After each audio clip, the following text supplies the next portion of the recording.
திரு பாலகுமாரன் அவர்களின் உடையார் பாகம் 2 பகுதி 25.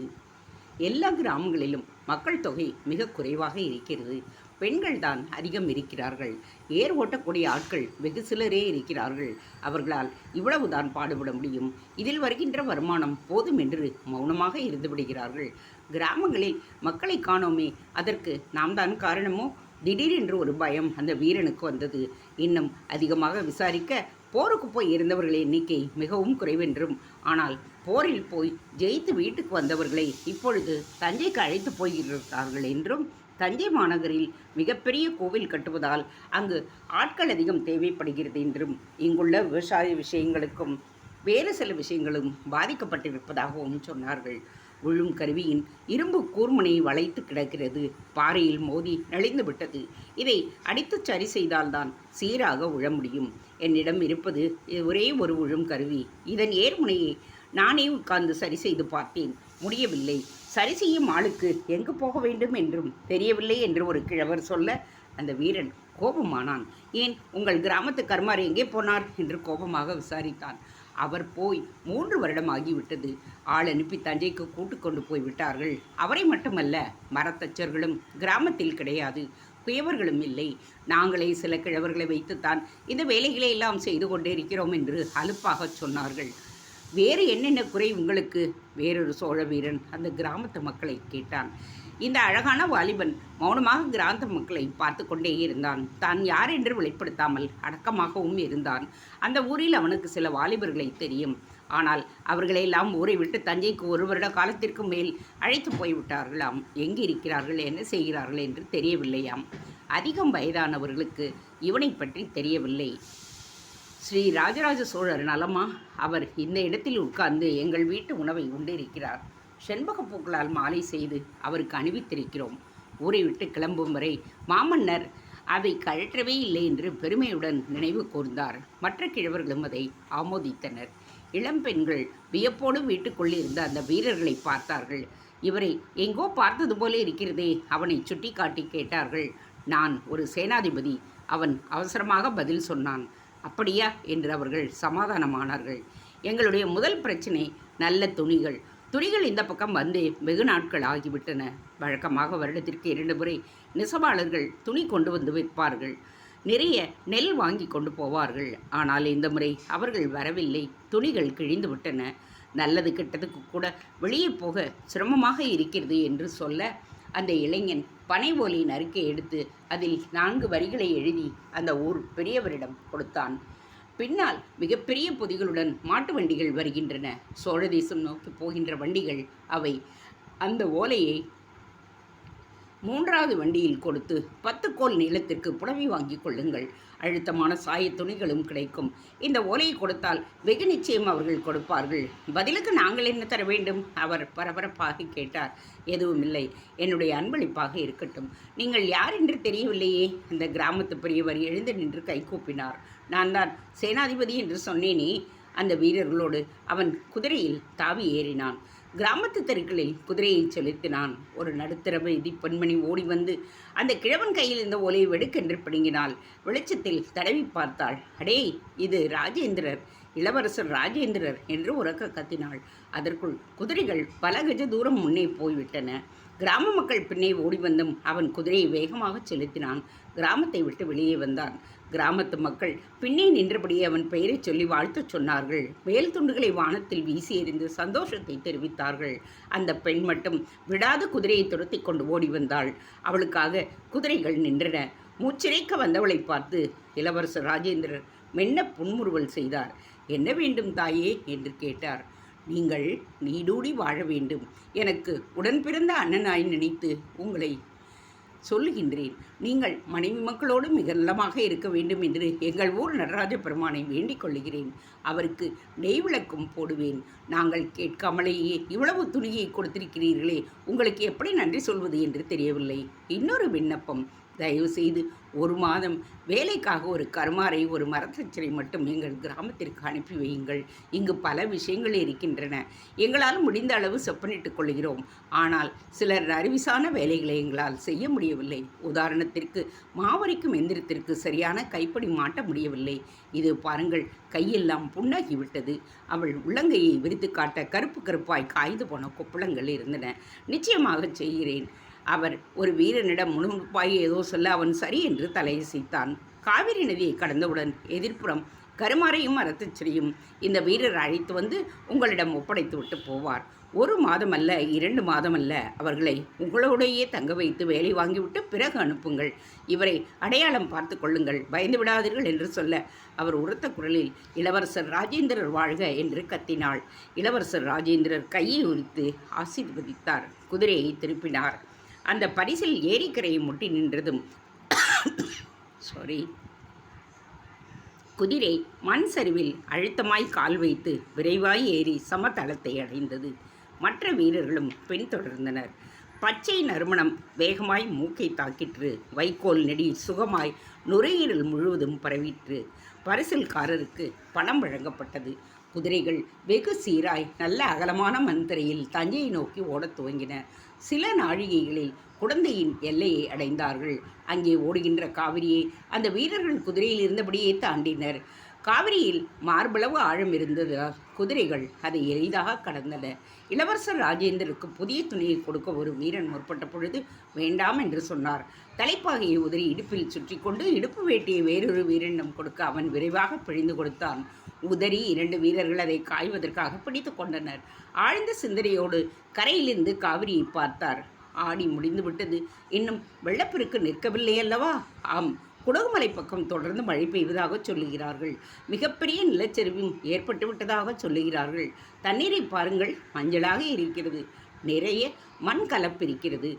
நல்ல வேட்டி பழுப்பாக ஆகிவிட்டது என்று கூட்டமாக சொன்னார்கள். வேட்டி பழுப்பானால் என்ன? வண்டல் மண் நிலங்களை வளப்படுத்தும். குளங்களும் ஏரிகளும் நிரம்பிவிடும். பிறகு 3 போகம் எளிதாக நடக்கவில்லையா என்று கேட்க வீரர்கள் ஆமோதித்தனர். அதோ அங்கு புகை தெரிகிறது. ஒரு வீரன் குடந்தையின் இடப்பக்கம் உள்ள ஒரு தென்னந்தோப்பை காட்டினான். அது எது? யாகசாலையா? இளவரசர் ராஜேந்திரர் ஆவலோடு கேட்டார். இல்லை, அது கருமார் கூட்டமாக இருக்கும். முன்பு ஒரு கருமார் கூட்டம் அங்கிருந்ததை நான் பார்த்திருக்கிறேன். விறகு வாசனையாக இருக்கிறதே தவிர யாகசாலை வாசனையாக இல்லையே. ஒரு வீரர் சொல்ல அரசர் மறுத்தார். வேட்டியை உடுத்தி கொண்டு போய் பார்த்து விட்டு வருவோம். அங்குள்ளவர்களை ஓலை கொடுத்து நாம் கடந்து வந்த கிராமத்திற்கு அனுப்புவோம். நீங்கள் எதற்கு வருகிறீர்கள்? நான் பார்த்து கொள்கிறேன். நீங்கள் போய் பழையாறையில் ஓய்வெடுத்துக் கொள்ளுங்கள். உறுத்தி கொண்டு கரையேறினார் அவர். அவரை பின்தொடர்ந்து மற்ற வீரர்களும் போனார்கள். ராஜேந்திர சோழர் பிடிவாதத்துக்கு பெயர் போனவர். அவருக்கு ஒன்று தோன்றிவிட்டால் அதை நிறைவேற்றாது விலகாதவர் என்று பல பேர் சொல்வார்கள். அன்றும் அவர் மனதில் அந்த கிராமத்திற்கு குயவரையும் கருமாரையும் அனுப்புகின்ற ஒரு எண்ணமே மேலோங்கி நின்றது. அந்த பெண் பிள்ளைக்கு உதவியாய் இன்னும் ஏதாவது செய்ய வேண்டும் என்றும் அவருக்கு தோன்றியது. ஒரு கிராமம், அதில் இருப்பது 100-120 பேர். அதில் ஒரே ஒரு பெண். அவளுக்கு மட்டுமே படிக்க தெரியும்.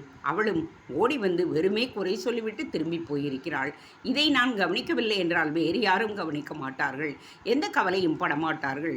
கருமார் இல்லாமல் தச்சர் இல்லாமல் வருஷக்கணக்காய் ஒரு ஊர் எப்படி வளர முடியும்? நல்ல வேளை துணி கொடுத்தோம். அதுபோல் வேறு ஏதேனும் கொடுத்து விட்டு வந்திருக்கலாம் என்று யோசித்தபடியே இது மாதிரி இன்னும் எத்தனை கிராமங்கள் இருக்கின்றதோ என்று சிந்தித்தபடியே புகை வரும் இடத்தை நோக்கி குதிரையை வேகமாக செலுத்தினார். தென்னந்தோப்பு வேலி போட்டு அடைக்கப்பட்டிருந்தது. மூங்கில் படலை ஒரு வீரன் ஈட்டியால் குத்தி நகர்த்தினான். வழி ஏற்படுத்தினான். குதிரைகள் உள்ளே நுழைந்தன. யாரது? அரட்டலாக குரல் கேட்டது. நாய்கள் சீறி வந்தன. குதிரையை பார்த்து விடாது குறைத்தன. வீரர்கள் நாய் மீது கண் வைத்தபடியே அவைகளுக்கு முன்னால் ஈட்டியின் பிடியை காட்டி பயமுறுத்தியபடியே உள்ளுக்குள் நுழைந்தார்கள். அந்த வீரன் சொன்னதுதான் சரி. ஒரு கருமார் பட்டறை தான் அது. அச்சிலே ஊற்றப்பட்டவை குளிர்ந்து அடங்க அவைகளை உடைத்து அதன் மீது நீர் ஊற்றிக் கொண்டிருந்தார்கள். உலைக்களத்தை மெல்ல இழுத்து அணைத்து கொண்டிருந்தார்கள். மண்ணச்சிலிருந்து உடைக்கப்பட்ட இரும்புகளை எடுத்து வெளியே வைத்தார்கள். அத்தனையும் ராட்டினங்கள், விதவிதமான அளவுகளில் ராட்டினங்கள். சுற்றி பார்த்த பொழுது குவியலாய் இன்னும் பல ராட்டினங்கள் இருப்பது தெரிந்தது.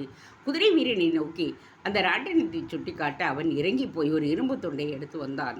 அந்த ராட்டினத்தை முன்னும் பின்னும் பிரட்டி இளவரசர் ராஜேந்திரர் உற்று பார்த்தார். நடுவில் உள்ள ஓட்டையில் விரலை விட்டு சுழற்றி பார்த்தார்.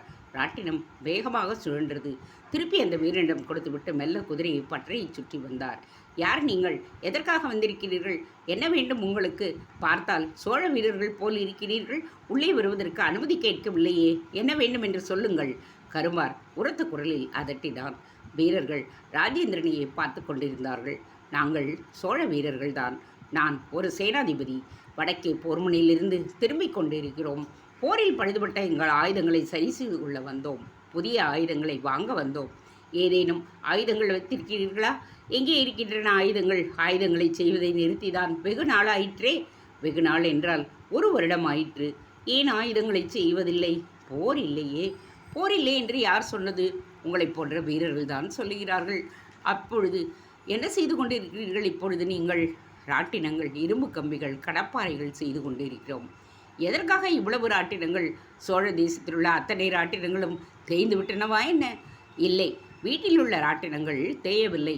இவை கட்டிடம் கட்டுவதற்காக, கோவில் கட்டுவதற்காக உத்தரவு கொடுக்கப்பட்டு செய்யப்படுகின்றன. கோவில் கட்ட இத்தனை ராட்டினங்கள் எப்படி பயன்படும்? ஒரு படை வீரன் கேட்டான். அந்த கருமார் ராட்டினங்களை எடுத்து தரையில் விதவிதமான கோணங்களில் வைத்தான். இளவரசர் ராஜேந்திரர் கீழிறங்கி அந்த கருமாரை உன்னிப்பாக பார்த்தபடியே அருகே வந்தார். எங்கும் இளவரசர் தன்னை வெளிப்படுத்திக் கொள்வதில்லை, இவர்கள் கண்டுபிடித்தாக உண்டு என்று வீரர்கள் மனதுக்குள்ளேயே நினைத்து கொண்டார்கள். சோழ தேசத்து ஆண்கள் படையெடுப்புக்காக வெகு தூரம் போய்விட்டதால் சுறுசுறுப்பாக சோழ தேசத்து பெண்கள் வீட்டில் என்ன செய்வது என்று தெரியாமல் உட்கார்ந்து கொண்டிருந்தார்கள். ஆண்களுக்கு பதிலாக வயல் வேலைகளை தவிர தாங்களே நின்று மேற்பார்வை பார்த்தார்கள். இறங்கி ஏற்பூட்டி உழுவதை தவிர மற்றெல்லா வயல் வேலைகளையும் பெண்கள் செய்தார்கள். உளுந்தும் துவரையும் போட்டு காப்பாற்றி நன்கு வளர்த்து அறுவடை செய்து வீட்டிற்கு அறுத்து கொண்டு வந்து பயிரிலிருந்து தானியத்தை பிரித்து சேமித்து வைத்து கொண்டார்கள்.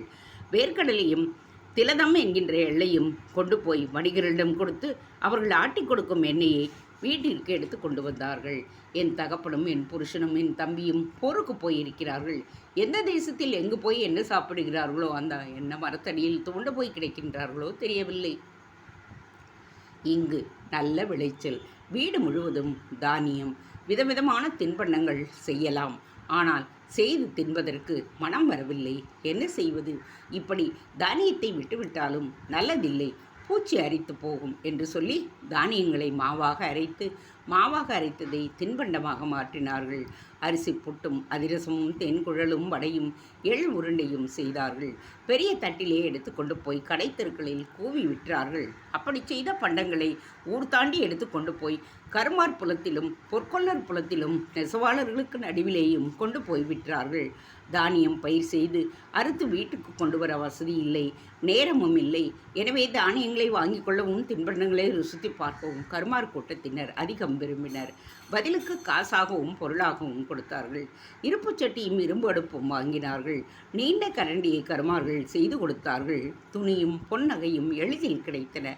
பெண்கள் சந்தோஷமானார்கள். அந்த மாதிரி ஒரு பெண் கருமார் குலத்தில் சிகப்பு அரிசியும் தேங்காய் துருவலும் கலந்த இனிப்பு புட்டை விற்றாள். ஒரு பாத்திரம் நிறைய தேன்குள் கொண்டு வந்து வைத்திருந்தாள். கருமார் குலத்து குழந்தைகள் அவள் வருகையை பார்த்ததும் வீட்டில் உள்ளோரை போய் அழைத்து வந்து தின்பண்டங்களை வாங்கி சொல்லை வற்புறுத்தினர். உழைத்து களைத்த கருமார்களும் இடைவேளையில் ஏதேனும் ருசித்து தின்பதற்காக அடுப்பினுடைய வேகத்தை கவனித்தபடியே நொறுக்கி தின்பதற்காக இவளிடம் வந்து தேன்குழல் வாங்கினர். அந்த பெண்பணி மகளோடு வந்து உட்கார்ந்து கொள்ளுவாள். சில சமயம் மகளை மட்டுமே இருக்க வைத்துவிட்டு எங்காவது போய்விடுவாள். அரண்மனைக்கு அருகே வசிப்பதாகவும் அவளுடைய புருஷன் ராஜராஜனின் மெய்க்காவல் படையில் இருப்பதாகவும் கருமாரிடம் சொன்னான். கருமார் அவளை கனிவோடு பார்த்தார்கள். ஸ்ரீ ராஜராஜ தேவர் தஞ்சையை விட்டு போய் 3 வருடம் ஆகிறது. அவர் திரும்பவில்லை. அவரை சுற்றியுள்ள வீரர்களும் திரும்பவில்லை.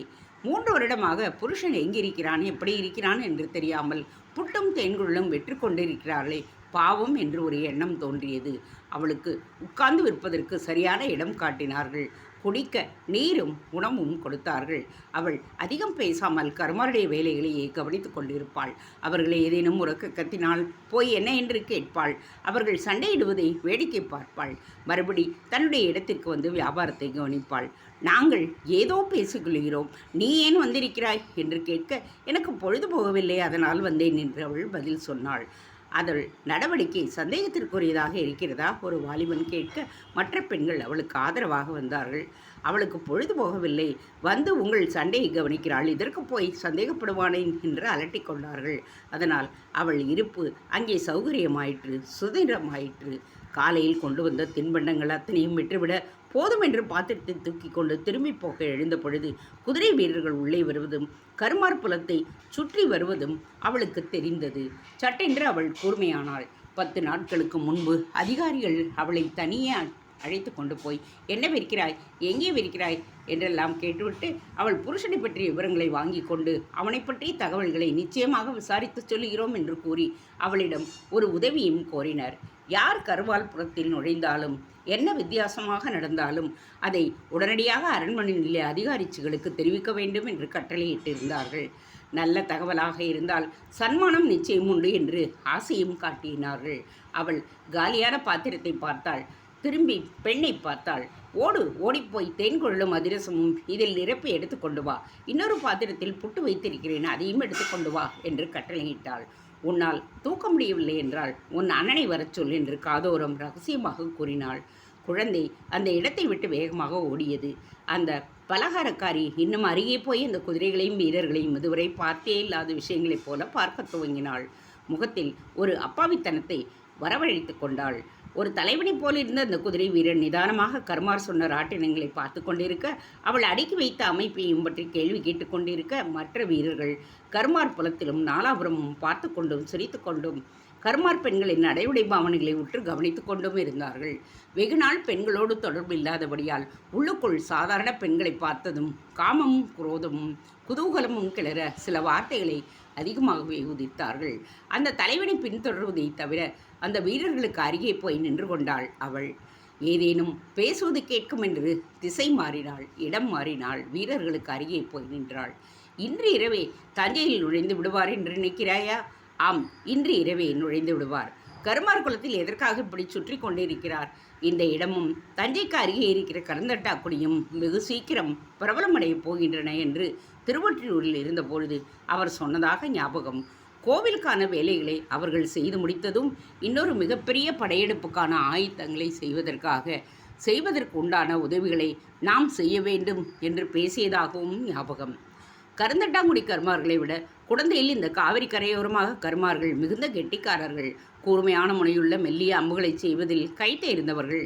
காவிரிக்கரை பிரம்பு, வைரம் பாய்ந்த மூங்கில் என்று பல்வேறு விஷயங்கள் இவர்களுக்கு துணை இருக்கின்றன. லட்சக்கணக்கில் அம்புகள் செய்து பார வண்டிகளில் ஏற்றி திருவொற்றியூர் கொண்டு வர வேண்டும் என்று சொல்லியிருக்கிறார். அருகே போய் கத்தியும் ஈட்டியும் வைத்து சண்டையிடுவதை விட தொலைவில் நின்று இடையராத அம்பை எய்து தீப்பந்தம் எறிந்து எதிரியை நிலைகுலைய வைக்க வேண்டும் என்பது அவருடைய விருப்பம். மேலும் கடல் பயணம் செய்ய வேண்டும் என்பது அவருடைய ஆசை. இப்படி கடற்பயணம் செய்ய வேண்டுமென்றால் வில்லும் அம்பும் தான் எதிரியை அழிப்பதற்கு எளிதான ஆயுதங்கள். குடந்தை கருமார் புலம் நம்முடைய ராஜேந்திரருக்கு மிகப்பெரிய விஷயம். பெயரை சொல்லாதே, எத்தனை முறை சொல்வது உனக்கு? யாரேனும் கேட்டு வைக்கப் போகிறார்கள். ஒருவன் அதட்டினான். யாரப்பா கேட்பார்கள்? கேட்பதற்கு அருகே யார் இருக்கிறார்கள் அந்த பெண்ணை தவிர? அவள் மலங்க விழித்து கொண்டிருந்தாள். மிகுந்த அப்பாவித்தனத்தை கண்களில் காட்டினார். ராஜேந்திரரா? இவர்தான் ராஜேந்திரரா? கன நேரம் அவள் கண்கள் ஒளிப்பற்றன, மறுபடி சாதாரணமாயின. அவளுடைய பெண் பிள்ளை தூக்க முடியாமல் தூக்கி கொண்டு வந்த பலகார் பாத்திரத்துடன் ஓடி வந்து பையனும் புட்டுப்பானையுடன் அருகே வந்தான். அவள் பையனை மெல்ல நகர்த்தி கொண்டு போனாள்.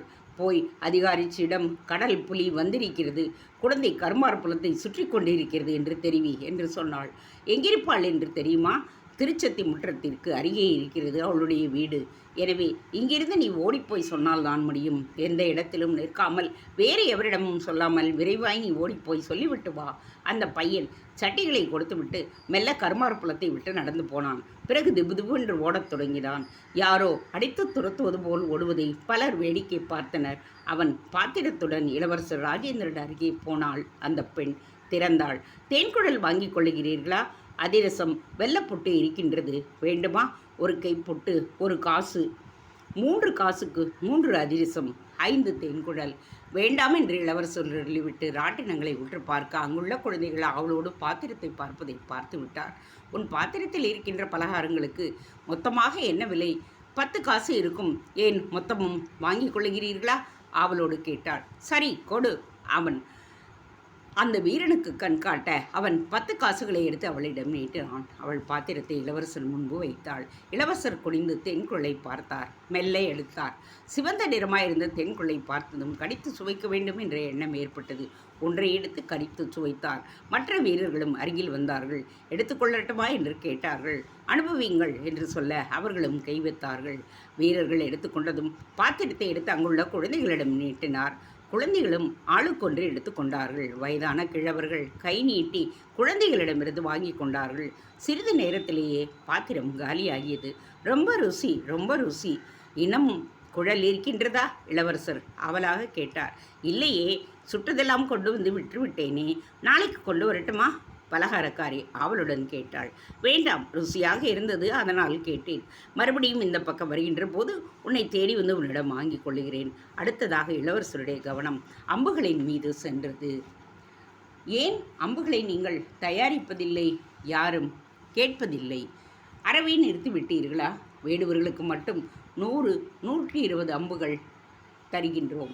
படைவீரர்கள் எங்கும் எவரும் வாங்குவதே இல்லையா? படையெடுப்பே இல்லை.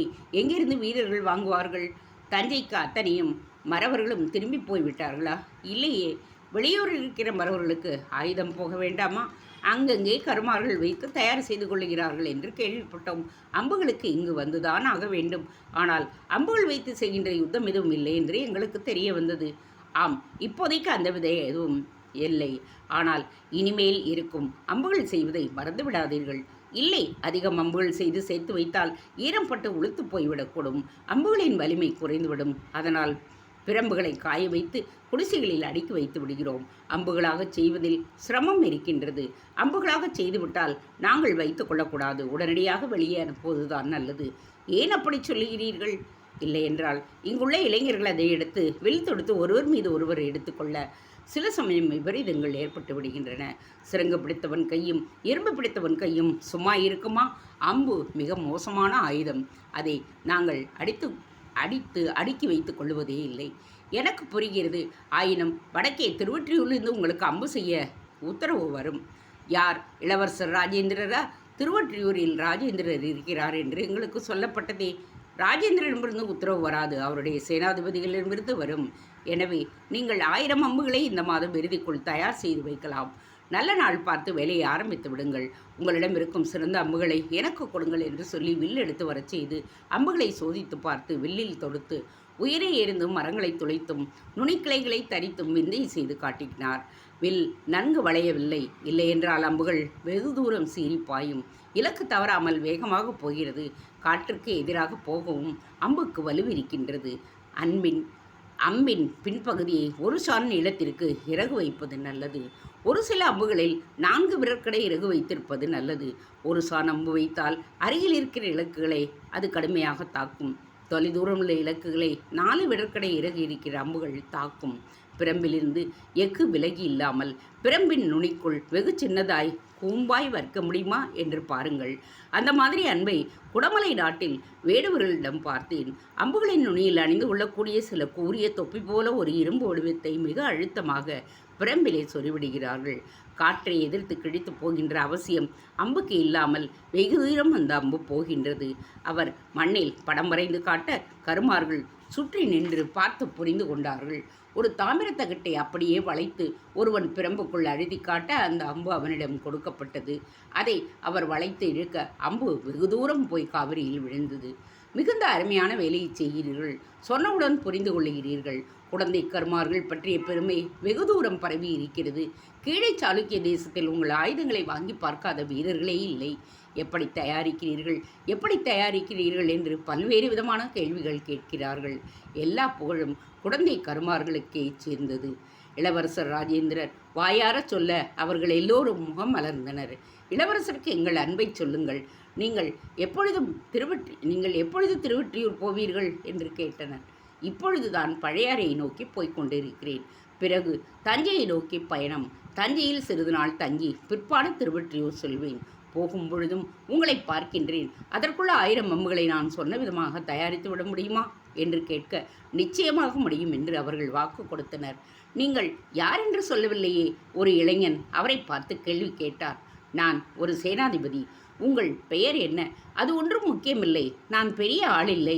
ஆயுதங்களை உற்று பார்த்து வாங்குவதற்கு எனக்கு கட்டளையிடப்பட்டிருக்கிறது.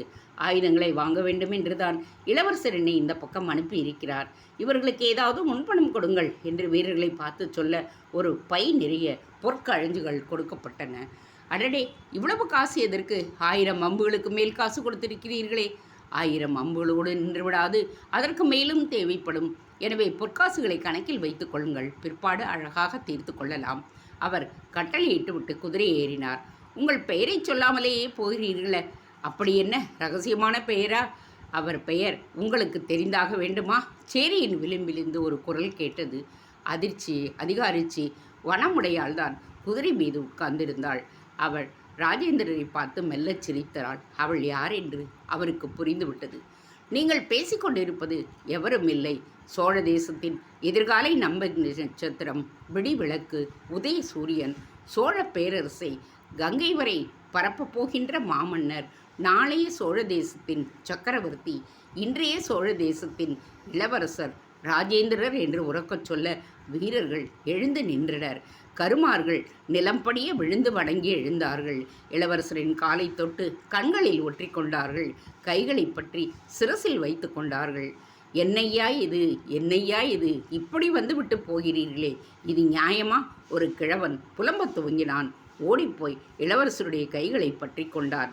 உங்களை எந்த வரவேற்பும் இல்லாமல் மிகச் சாதாரணமாக நடத்தினோமே, சோழ மக்கள் பொறுத்து கொள்வார்களா? தண்டித்து விடுவார்களா ஐயா? நன்றாக இருக்கிறது. ஒரு கருமார் புலத்தில் வந்து எந்த உணவும் உட்கொள்ளாமல், எந்த உபச்சாரமும் பெறாமல், எந்த வாழ்த்தும் பெறாமல் நீங்கள் வெளியேறலாமா? நல்ல வேளை, வனமுடையாள் காப்பாற்றினாள். வாருங்கள் வாருங்கள் என்று சொல்ல கொம்புகள் ஊதப்பட்டன. முரசு அறையப்பட்டது. கருமாச்சேரியின் தொலைவில் இருந்தவர்கள் எல்லாம் ஓடி வந்தனர். இளவரசருக்கு இடுப்பு வரை மிக உயரமான பட்டாக்கத்தியை அவர்கள் பரிசளித்தனர். இது இடுப்பில் அணிந்து கொள்கின்ற வாள் அல்ல, முதுகில் அணிந்து கொள்கின்ற வாள் என்று எப்படி அணிந்து கொள்ள வேண்டும் என்றும் காட்டினார்கள். நான் வருவது உங்களுக்கு எப்படி தெரிந்தது வனமுடையாள்? இளவரசர் கேட்டார். இங்கும் ஆள் வைத்திருக்கிறேன். உங்கள் வருகை இங்குள்ள ஆளால் எங்களுக்கு சொல்லப்பட்டது. கருமார்புலம் சட்டென்று கூர்மையாகியது. யார் அந்த ஆள் என்று ஒருவரை ஒருவர் கண்களால் வினாவிக் கொண்டது. பலகாரக்காரி என்பது புரிந்து போயிற்று. கருமார்கள் லேசாக கோபமானார்கள். வடமுடையாளை எச்சரிக்கையோடு பார்த்தார்கள். வனமுடையாள் செய்த உதவி மறந்து போய் வனமுடையாள் போன்ற அதிகாரிச்சிகள் தங்களுடைய வேவு பார்க்க ஆட்களை வைத்துக் கொண்டிருக்கிறார்கள் என்ற கோபம் அவர்களை தொந்தரவு செய்தது. எல்லோரும் அமைதியாக நின்றிருந்தார்கள். கண் கொட்டாமல் சோழ தேசத்தின் இளவரசர் ராஜேந்திரரையை பார்த்து கொண்டிருந்தார்கள். கருமார்களில் வயதானவர்கள் கைகூப்பி கண்களில் நீர் படிக்க, உதர்கள் துடிக்க, இளவரசர் இளவரசர் என்று பிதற்றிக் கொண்டிருந்தார்கள். பெண்கள் அவசரமாக குலவியிட்டார்கள். அடங்கினார்கள். அருகே வந்து நின்று புடவையால் தோளை போர்த்தி கொண்டு கைகூப்பியபடியே அவரையே பார்த்து கொண்டிருந்தார்கள்.